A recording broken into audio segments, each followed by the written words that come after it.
அன்பு தமிழஞ்சங்களுக்கு வணக்கம் வணக்கம் வணக்கம் வணக்கம்.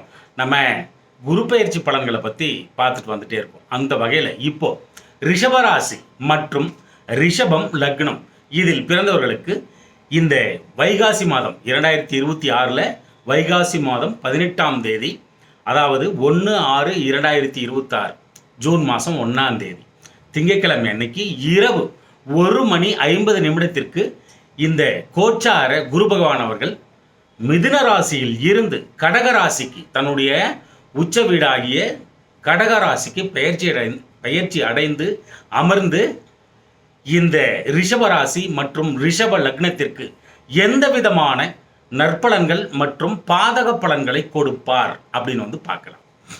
முதல்ல நற்பலன்களை பார்ப்போம். காணொளியின் கடைசீட்டில் பாதக பலன்கள் என்னென்ன கொடுப்பாரு அப்படிங்கிறதையும் பார்ப்போம். காணொலியை முழுசாக பார்த்தீங்கன்னா மட்டும்தான் உங்களுக்கு ஒரு தெளிவு பிறக்கும் அப்படிங்கிறத தயவு செய்து புரிந்து கொள்ளுங்கள். காணொலிக்குள்ளே போகிறதுக்கு முன்னாடி உங்கள் சுயஜாதகத்தில் எந்த கிரகம் தசை நடத்துகிறது, அந்த கிரகத்தின் அதிதேவதையை நீங்கள் வணங்குதல் மிக மிக மிக அவசியம் என்பதை அறிந்து கொள்ளுங்கள். ஏன் அப்படின்னா, உங்கள் சுயஜாதகத்தில் தசை நடத்தும் கிரகம்தான் உங்களுடைய வாழ்க்கை சம்பவங்களை அன்றாட அனுதினமும் உங்களுடைய செயல்பாடுகளை நிர்ணயம் செய்வது. உங்கள் சுயஜாதகத்தில் எந்த கிரகம் தசை நடத்துகிறதோ அந்த கிரகமே என்பதை தயவு செய்து அறிந்து கொள்ளுங்கள். அந்த கிரகம் நன்மையானதாக யோகமானதாக இருந்துவிடும் பட்சத்தில் உங்களுக்கு பல நன்மைகள் வந்து சேரும். அந்த கிரகம் பாவப்பட்டு தசை நடத்தும் பட்சத்தில் துன்பம் மட்டுமே மிஞ்சும். முழுவதுமாக பாவப்பட்டு தசை நடத்தும் பட்சத்தில் சொல்ல ஒன்னா மிகப்பெரிய துன்பங்கள், கஷ்டங்கள், மனவேதனைகள், துன்பங்கள், இந்த மாதிரி ஏகப்பட்ட சிரமங்களை கொடுத்துடும். அதனால தான் சொல்றது, தசை நடத்தும் கிரகத்தின் அதிதேவதையை நீங்கள் வணங்குங்கள். அட்லீஸ்ட் துன்பமாவது வராமல் இருக்கும் என்பதை அறிந்து கொள்ளுங்கள். எல்லாரும் தசை நடத்தும் கிரகத்தின் அதிதேவதையை நீங்கள் வணங்குகிறீர்கள் என்று நான் நம்புறேன்.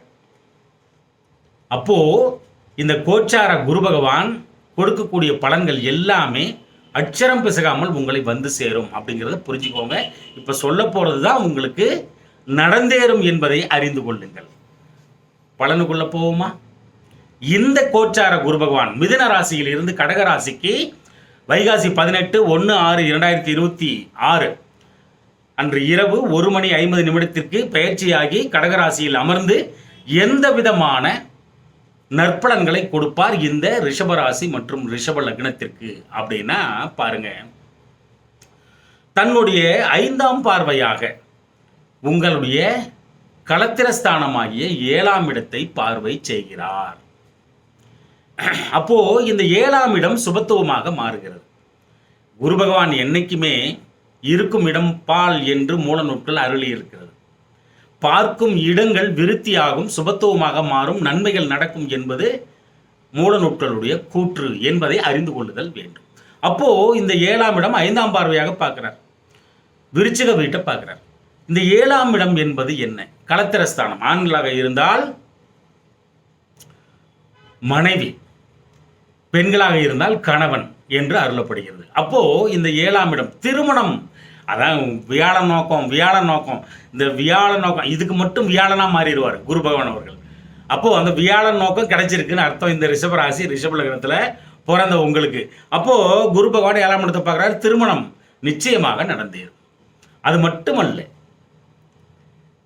இந்த இடம் பார்த்தீங்கன்னா கணவன் மனைவிக்குள்ளே இருக்கிற அந்த பிணக்குகள் நீங்கும்.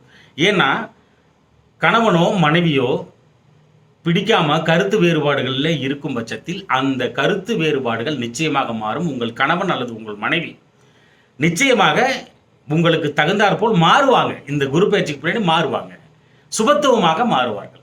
அப்போது இந்த 7ஆம் இடம் கணவன் மனைவி சண்டையை தீர்த்து வைக்கும். திருமணமாகாதவர்களுக்கு திருமணம் நடந்தேறும். இதில் முக்கியமான விஷயம் என்ன அப்படின்னா, நல்ல நண்பர்கள் கிடைப்பார்கள், ஒழுக்கமிக்க நண்பர்கள் கிடைப்பார்கள். அருமை, அவங்களால ஏகப்பட்ட உதவிகள் உங்களுக்கு சேரும். புதிய நண்பர்கள் நிச்சயமாக உண்டு.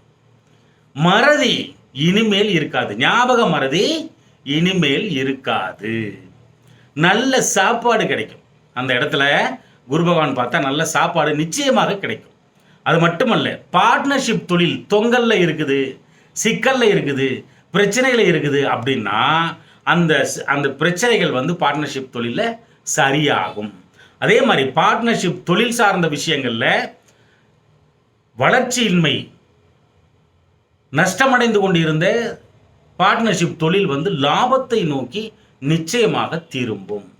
உங்களுடைய கணவன் அல்லது மனைவி சார்ந்த சொத்துக்கள் உங்களுக்கு கிடைக்காமல் இருக்கும் பட்சத்தில் நிச்சயமாக கிடைக்கும். அது மட்டுமல்ல, வெகுஜனர் மத்தியில் புகழ்மிக்கவராக நீங்கள் வந்து உங்களை கொண்டு வந்து வைக்கும். வெகுஜனர் மத்தியினா மக்கள் மத்தியில் வந்து பார்த்தீங்கன்னா கெட்ட பெயர் இருந்துச்சுன்னா மாறும். உங்களை நிறைய பேருக்கு பிடிக்காம இருக்குது, உங்களை பார்த்தாலே ஒரு வெறுப்புணர்வோட பார்க்குறாங்க அப்படிங்கிற நிலைமையும் நிச்சயமாக மாறும். அடுத்து தன்னுடைய 7ஆம் பார்வையாக மகர வீட்டை பார்க்குறார், 9ஆம் இடத்தை பார்க்குறார். அப்போது இன்னொரு முக்கியமான விஷயம், அவர் 8ஆம் அதிபதி 11ஆம் அதிபதி. அப்போது கணவன் கிட்ட மனைவி கிட்ட உங்களுடைய ஆசைகள் நிறைவேறும். பார்ட்னர்ஷிப் தொழிலையும் வந்து பார்த்தீங்கன்னா ஆசைகள் நிறைவேறும். அதே மாதிரி கணவன் பற்றிய, மனைவி பற்றிய, பார்ட்னர்ஷிப் தொழில் பற்றிய, நண்பர்கள் பற்றிய இவ்வளவு நாட்கள் தெரியாத ரகசியங்கள், புரியாத விஷயங்கள் எல்லாமே புரிய வரும். புதியதொரு கணவன் பற்றி, மனைவி பற்றி, நண்பர்கள் பற்றி புதியதொரு ஒரு ஆச்சரியப்படுற அளவுக்கு ரகசியம் உடைந்து உங்களுக்கு தெரிய வரும். இந்த குரு பயிற்சிக்கு பின்னாடி எப்போ வேணாலும் இது நடக்கலாம். 12 மாதத்தில் எப்போ வேணாலும் நடக்கலாம். ஓகேங்களா? அது மட்டும் இல்லை, தந்தையை பற்றிய ரகசியமும் தெரிய வரும். மூத்தோர்கள் சொத்து, தந்தையின் சொத்து, தாத்தாவின் சொத்து சார்ந்த விஷயங்களில் இவ்வளவு நாள் பிடிபடாத விஷயங்கள் நிச்சயமாக உங்களுக்கு பிடிபடும். ரகசியமாக ஏதாவது மறைச்சி வச்சிருந்தாங்கன்னா உங்களுக்கு உடைஞ்சு போயிடும். தந்தையின் சொத்து, தாத்தாவின் சொத்து மிகப்பெரிய லாபமாக மாறும். கணவனால், மனைவியால், நண்பர்களால் மிகப்பெரிய லாபம் உண்டு. பார்ட்னர்ஷிப் தொழிலிலும் மிகப்பெரிய லாபத்தை ஈட்டி கொடுக்கும். 11ஆம் அதிபதி லக்னத்துக்கு அப்படிங்கிற பட்சத்தில் அதனுடைய லாபம் வந்து நிச்சயமாக கிடைக்கும். தந்தையால் அளப்பரிய லாபங்கள் நிச்சயமாக உங்களுக்கு கிடைக்கும். தந்தை முன் எப்போதும் இல்லாத அளவிற்கு உங்களுடைய தந்தை மிக பலவானாக வலம் வருவார். குரல் சத்தமே உயர்ந்து போயிடும். அந்த அளவுக்கு மிக பலமாக அவரை பிடித்த நோய்கள் அவரை விட்டு அகலும். அவரை பிடித்த பீடைகள் விட்டு அகலும். உண்மையாலுமே குரு பகவானுக்கு 9ஆம் இடம், ஒரு லக்னம் அப்படின்னா அதுக்கு 9ஆம் இடத்துல வந்து ஏதாவது ஒரு சஞ்சாரம் பண்ணால் ரொம்ப பிடிக்கும் அவருக்கு.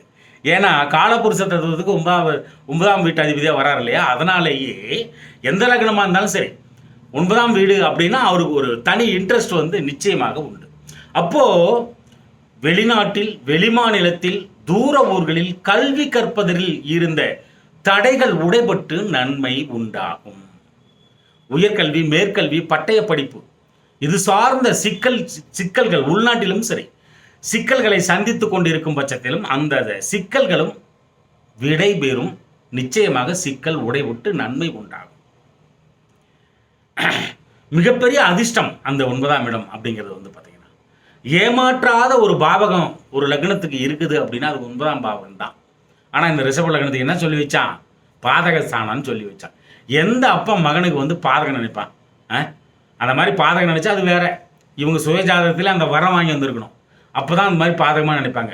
அதனால் 9ஆம் இடம் என்பது வந்து பார்த்திங்கன்னா எந்த சூழ்நிலையும் தவறு செய்யாத இடம், கொடுமைகளை செய்யாத இடம், அது மட்டுமல்ல உங்களை காப்பாற்றக்கூடிய இடம் அப்படிங்கிறது வந்து உண்மை. அதுதான் 1, 5, 9 இப்படி தான் பிரிக்கப்படுது. அப்போ 9ஆம் இடம் தான் இருக்கிறதுலே வந்து பார்த்திங்கன்னா அளவுக்கு அதிகமான ஒரு ஜாதகருக்கு நன்மையை செய்யும். அந்த இடம் வந்து வலுப்பெறுகிறது உங்களுக்கு. அப்படிங்கிற பட்சத்தில் ஆகச்சிறந்த நன்மைகள், அதிர்ஷ்டம் நிச்சயமாக உண்டு. உங்களுடைய தொழில் சார்ந்த விஷயங்களில் புலிவாலை பிடிச்ச கணக்காக இருக்கும், விடவே முடியாது, ஆனால் நஷ்டமாகி கொண்டு இருக்கும். அந்த மாதிரி ஒரு சூழ்நிலையில் மாட்டிட்டு இருக்கிறவங்களை எல்லாமே பார்த்தீங்கன்னா இந்த குரு பயிற்சிக்கு பின்னாடி அந்த தொழிலை தலையை சுற்றி விட்டெறிஞ்சிட்டு புதிய தொழில் தொடங்கி அது யோகோபித்த வளர்ச்சியை நோக்கி திரும்பக்கூடிய அந்த சக்தியை வந்து நிச்சயமாக கொடுக்கிறது இந்த 9ஆம் இடம் அப்படிங்கிறதையும் புரிஞ்சுக்கணும். தந்தையின் சொத்து, தாத்தாவின் சொத்து கிடைக்காமல் இருக்கும் பட்சத்தில் கிடைக்கும். மூத்தோர்கள், ஆன்றோர்கள், சான்றோர்கள், கற்ற குரு போன்றோரின் ஆசீர்வாதங்கள் நிச்சயமாக கிட்டும். திடீர் அதிர்ஷ்டங்கள் நிச்சயம் உண்டு. வெளிநாடு வியாபாரம், வாணிபம், பரிவர்த்தனைகள், எந்த பரிவர்த்தனை இருந்தாலும் சரி, வெளிநாடு, வெளிமாநிலம், தூர ஊர்களில் கல்வி முதற்கொண்டு ஒரு ஏஜென்ட் எடுக்கிறது, ஒரு பரிவர்த்தனை பண்ணுறது, ஒரு வியாபாரம் செய்கிறது, இங்கிருந்தே ஒரு டாலரில் சம்பாதிக்கிறது, இது எல்லாமே மிகப்பெரிய சுபத்துவமாக நிச்சயமாக மாறும். வராத பணம் கைக்கு வந்து சேரும். புகழ், கௌரவம், அந்தஸ்து தேடி வரும் உங்களுக்கு. அந்த அளவுக்கு இந்த 9ஆம் இடம் என்பது பாக்கியஸ்தானம் என்று அருளப்படுகிறது. அப்போ சிவ அர்ச்சனை என்று இந்த 9ஆம் இடத்தை சொல்கிறார்கள். அப்போ சிவனின் அருள் அப்படி கொட்டும். சிவனாலயம் போனால் நினைச்சதை சாதிச்சிடலாம். வேண்டியதை கொடுப்பார் உங்களுக்கு. அவ்வளோ பெரிய உன்னதமான நற்பலங்கள் நிச்சயமாக உண்டு. தந்தையால் பெருத்த லாபம் உண்டு. தந்தையை பற்றிய ரகசியம் உடைபட்டு ஒரு விஷயங்கள்ல உங்களுக்கு நிச்சயமா தெரிய வரும் அப்படிங்கிறத தயவு செய்து புரிந்து கொள்ளுங்கள். சரியா? அப்புறம் அப்படியே பார்த்தீங்கன்னா 11ஆம் இடத்தை தன் சொந்த வீட்டை பார்க்குறார், லாபஸ்தானத்தை பார்க்குறார். 3ஆம் இடத்துல உட்காந்தா தானே பார்க்க முடியும். அப்போ உச்சம் பெற்ற குரு பகவான். எல்லாரும் சொல்லுவாங்க அவர் உச்சம் அடைகிறாரு, பலம் அடைகிறாரு. அப்படியெல்லாம் இல்லை. அவர் எப்பயும் போல தான் ஒரே மாதிரி இருக்கிறாரு. இந்த கடக வீட்டுக்குள்ள நுழையும் போது மட்டும் அவருடைய சகலவிதமான வலிமையும் பார்த்தீங்கன்னா எந்த ஒரு தங்கு தடையும் இல்லாமல் பார்க்கும் இடங்களுக்கு போய் சேரும் அப்படிங்கிறத புரிஞ்சுக்கணும். அந்தணன் தனித்து நின்றால் அபகீர்த்தி மெத்த உண்டுன்னா, குரு நிற்கும் இடம் பால் அப்படின்னா. அப்போ எப்பப்பெல்லாம் கிரகங்கள் அந்த வீட்டில் இல்லாமல் இவர் மட்டும் தனிச்சு நிற்கிறார் அப்படின்னா அப்போ எல்லாம் பிரச்சனைகளை சந்திச்சுக்கிட்டே இருக்கும். இன்னொரு 6 மாதம் தான் நினைக்கிறேன். கேது இப்படி வக்ரத்தில் என்ன பண்ணுறாரு, அந்த கடக வீட்டுக்குள்ளே உடையந்துடுறாரு. ஓகேங்களா? அதுக்கப்புறம் பிரச்சனை இருக்காது 6 மாதத்துக்கு. அதனால் ஒன்றும் தொந்தரவு இல்லை. இருந்தாலும் இந்த ரிஷப லக்னத்துக்கு 3ஆம் இடம் ரொம்ப கஷ்டமாக இருக்கும். இந்த குரு பயிற்சிக்கு பின்னாடி அப்படிங்கிறது நல்லா புரிஞ்சுக்கணும். அது பாதக பலன்களை பார்ப்போம். ஓகேவா? இப்போ 11ஆம் இடத்தை பார்க்குறாரு. அப்போது அண்ணன், அக்கா, பெரியப்பா இவங்களை பற்றின ரகசியம் ஒரு சில விஷயங்களில் தெரிய வரும். பணம் சம்பாதிப்பது எப்படி, இது சார்ந்த ரகசியங்களும் உடைபட்டு உங்களுக்கு தெரிய வரும். இந்த 2ஆம் நம்பர் தொழில், இந்த ஒரு ஒரு ட்ரேடிங் பண்ணுறது, லாட்டரி ஷீட்டு வாங்குறது, இந்த மாதிரி வெளியில் தெரியாமல் இந்த செகண்டரி ஒர்க்கு பண்ணுறாங்க பார்த்தீங்களா, அவங்க எல்லாம் பெரிய லாபத்தை சம்பாதிப்பார்கள். ஏன்னா 8ஆம் அதிபதிங்கிறாலே இதை பதிவு பண்ணணும். இந்த 8ஆம் இடம் அப்படிங்கிறது என்ன அப்படின்னா உழைக்காத பணம் அப்படிங்கிற கூட எடுத்துக்கலாம். உழைக்காத பணம், கீழே கிடந்து பணம் எடுக்கிறது, லாட்டரி சீட்டில் விழுறது, திடீர் பணக்காரன் ஆயிடுறது, இது எல்லாமே 8ஆம் இடம். இந்த பணத்தை வச்சிருன்னு சொல்லிட்டு வாங்காமல் விட்டுருவாங்க, அடுத்தவங்க பணத்தை யூஸ் பண்ணுறது. இந்த மாதிரி அப்பேற்பட்ட ஆள் லாபஸ்தானத்தை பார்க்குறாருன்னா குறுக்கு வழியில் பணம் வரத்துக்கு நிறைய வாய்ப்புகள் கொடுக்கப்படும். உங்களுக்கு நிச்சயமாக சேரும் அப்படிங்கிறத புரிஞ்சுக்கணும். ஏன்னா லாபஸ்தானாதிபதி அது மட்டுமல்ல 8ஆம் அதிபதியும் கூட இந்த பெரும் பணங்கள், தேவையற்ற பணங்கள், அளவுக்கு அதிகமான பணங்கள், இந்த பணம் பற்றியே 2ஆம் நம்பர் ஒர்க்கு, இது எல்லாமே 8ஆம் இடம் கையில் வச்சிருக்குது. அப்போது அவர் 11ஆம் அதிபதியும் கூட. அப்போ அந்த 11ஆம் வீட்டை பார்க்குறாரு. அப்போ இது நடக்கும். அப்புறம் அண்ணன், அக்கா, பெரியப்பா இவங்களை பற்றின ரகசியம் ஒன்று தெரிய வரும். பணம் சம்பாதிக்கிறது எப்படி அப்படின்ற சூட்சமத்தை அறிந்து கொள்வீர்கள். நுணுக்கங்கள், நுட்பங்களை அறிந்து வைத்துக் கொள்வீர்கள். இவ்வளவு நாள் இது தெரியாமல் போச்சேன்ற அந்த ஒரு இதே உங்களுக்கு வந்துடும். இவ்வளவு நாள் இது தெரியாமல் போச்சே அப்படின்ற அளவுக்கு இல்லை, எப்பயோ என்னோ பண்ணியிருப்பனே அப்படின்ற அளவுக்கு உங்களுக்கு சக்சஸ்ஃபுல்லான விஷயங்களை நிச்சயமாக கொடுப்பாரு.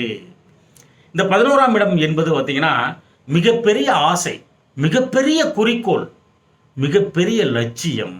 இந்த 11ஆம் இடம் அவர் சொந்த வீட்டை பார்க்குறாரு. உச்சம் பெற்ற குரு பார்க்குறாரு. அவ்வளோதான். அப்போ வேற லெவல் இம்ப்ரூவ்மெண்ட் இந்த குருவுக்கு அப்புறம், இந்த பயிற்சிக்கு அப்புறம் இந்த ரிஷப லக்னத்துக்கு நிச்சயமாக உண்டு. வேற லெவல் இம்ப்ரூவ்மெண்ட். நீங்கள் இந்த குரு பயிற்சி முடியறது, குரு பயிற்சி ஸ்டார்ட் ஆகி அடுத்த குரு பயிற்சி வரத்துக்குள்ள பெரிய லெவல் நிச்சயமாக நீங்கள் அடைவீங்க. மிகப்பெரிய கோடீஸ்வரனாக இருப்பது உறுதி என்பதை இங்கே பதிவு செஞ்சுக்கிறேன் உங்கள்கிட்ட. ஆனால் தசை நடத்தும் கிரகம் சப்போர்ட் பண்ணணும். ஒரு ராஜ யோகாதிபதி தசையோ இல்லை புத பகவானோட தசையோ நடந்துட்டு இருந்ததுன்னா உங்களுக்கு,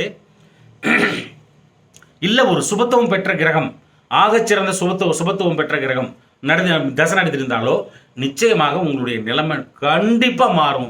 மிகப்பெரிய பணத்தில் புரளுவீங்க அப்படிங்கிறத தயவு செய்து புரிஞ்சுக்கோங்க. உங்கள் லட்சியம் மிகப்பெரிய லட்சியமாக மாறும். நிறைவேற்றிக் கொள்வீர்கள், ஆசைகளை தீர்த்து கொள்வீர்கள். அது மட்டுமல்ல, உங்களுடைய குறிக்கோள் நிறைவேறும். அந்த இடம் மிகப்பெரிய பலம், உடல் பலம். அந்த இடம் உடல் பலம், தெம்பு, நோய் எதிர்ப்பு சக்தி அந்த இடம். அப்போ உங்க உடம்புல இருக்கிற சகல விதமான நோய்களுக்கும் தீர்வு நிச்சயமாக உண்டு.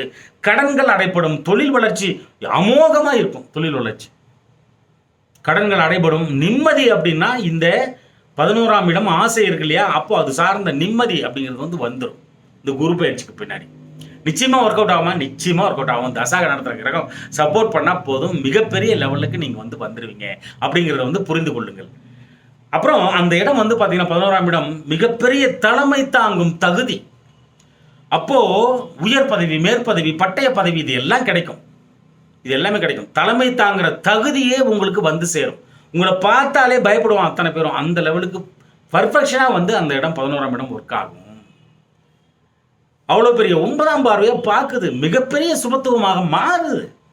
குரு பார்த்துட்டா கோடி கோடி குற்றங்கள் நீங்கும் என்று அருளப்படுகிறது. அந்த 11ஆம் இடத்து சகல விதமான குற்றங்களும் நீங்கும் அப்படிங்கிறத தயவு செய்து புரிந்து கொள்ளுங்கள். அப்புறம் நல்ல சுபத்துவமாக பார்க்குது.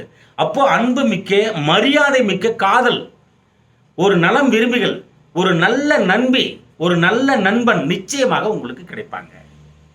நிச்சயமாக கிடைப்பாங்க. சுபத்துவமாக மாறும். இதில் என்ன அப்படின்னா மறைமுகமாகவே செயல்பட வைக்கும். 8ஆம் அதிபதி இல்லையா, மறைமுகமாகவே செயல்பட வைக்கும். மறைமுகமாகவே உங்கள் பரிவர்த்தனைகளை செய்ய வைக்கும். அப்போது உங்களுடைய சகல முயற்சிகளும் மறைமுகமாகவே இருக்கும். அப்போது மறைமுக வெற்றி அப்படிங்கிறது ஆகச்சிறந்த ஒன்றாக திகழும். அந்த 11ஆம் இடம் அப்படிங்கிறது பார்த்தீங்கன்னா மிகப்பெரிய தோட்டம் துறவுகள். அந்த 11ஆம் இடம் அளப்பரிய சொத்து. அப்போ இதெல்லாம் கொடுக்கணும்ல, அப்போ அதற்கான முயற்சி உழைக்கணும்ல நீங்கள். அப்போ அந்த உழைப்பையும் சேர்த்து கொடுக்கும். மிகப்பெரிய, அதாவது 1 ஏக்கர் 2 ஏக்கர் அப்படிங்கிறது அந்த 4ஆம் இடம் அந்த அந்த இடத்துக்கு போயிடும். அதே மாதிரி 100 ஏக்கர் 200 ஏக்கர்னா 11ஆம் இடம் தான் கொடுக்கும். அப்போ சேமிப்பு அப்படிங்கிறது நிச்சயமாக இருந்துக்கிட்டே இருக்கும். பெரிய சொத்துக்கள், தோட்டம் துறவுகள் வாங்குவதற்கான வழிகள் பிறந்துக்கிட்டே இருக்கும். இந்த குரு பயிற்சியாகி முடியறதுக்குள்ளே நீங்கள் மிகப்பெரிய ஜாம்பவானாக வலம் வருவது நிச்சயம் என்பதை அறிந்து கொள்ளுங்கள். சரியா? அடுத்து இதுதான் பார்த்தீங்கன்னா இந்த ரிஷப ராசி, ரிஷப லக்னத்துக்கு இந்த கோச்சார குரு பகவான் அவர்கள் மிதுன ராசியிலிருந்து கடக ராசிக்கு பயிற்சி அடைந்து அமர்ந்து இவ்வளவு நற்பலன்களை வழங்குவதற்காக காத்திருக்கிறார். இவ்வளவு நற்பலன்களும் இந்த ரிஷபராசி ரிஷப லக்னத்தில் பிறந்து விட்டாலே கிடைத்து விடுமா என்றால் நிச்சயம் கிடையாது தமிழஞ்சங்களே. நான் முன் சொன்னது போலதான், எந்த கிரகம் தசை நடத்துகிறது அந்த கிரகத்தின் அதிதேவதையை நீங்கள் வணங்கும் பட்சத்தில் மேற்கூறிய சகலவிதமான நற்பலன்களும் இந்த குரு பகவான் நிச்சயமாக வாரி வழங்குவார் என்பதில் துளி கூட ஐயமே வைத்துக் கொள்ளாதீர்கள். இப்போ என்னென்ன கஷ்டம் வரும்? 3ஆம் இடம் அடி வாங்குதுங்க. யார் யார் இந்த கோச்சாரத்தில் மற்ற கிரகங்கள் குரு பகவானை தொட்டு தொட்டு தொட்டு தொட்டு போகும் பொழுது பிரச்சனைகள் கம்மியாகும். மற்றபடி தனியாக இருக்கும் பட்சத்தில் பிரச்சனை அளவுக்கு அதிகமாக மாறும் அப்படிங்கிறது உணர்ந்து கொள்ளுங்கள். சரியா? குரு நின்ற இடம் பாலனா, அப்போது 3ஆம் இடம் அடி வாங்குது. அப்போது என்ன நடக்கும்? தசா நடத்துகிற கிரகம் நன்மையாக இருந்துச்சுன்னா இந்த பிரச்சனை உங்களை ஒன்றும் பண்ணாது, பெரிய லெவலுக்கு கொண்டு போகாது. தசா நடத்துகிற கிரகம் சரியில்லைன்னா கண்டிப்பாக இந்த குரு பகவானால் வரக்கூடிய பிரச்சனை என்ன தெரியுமா?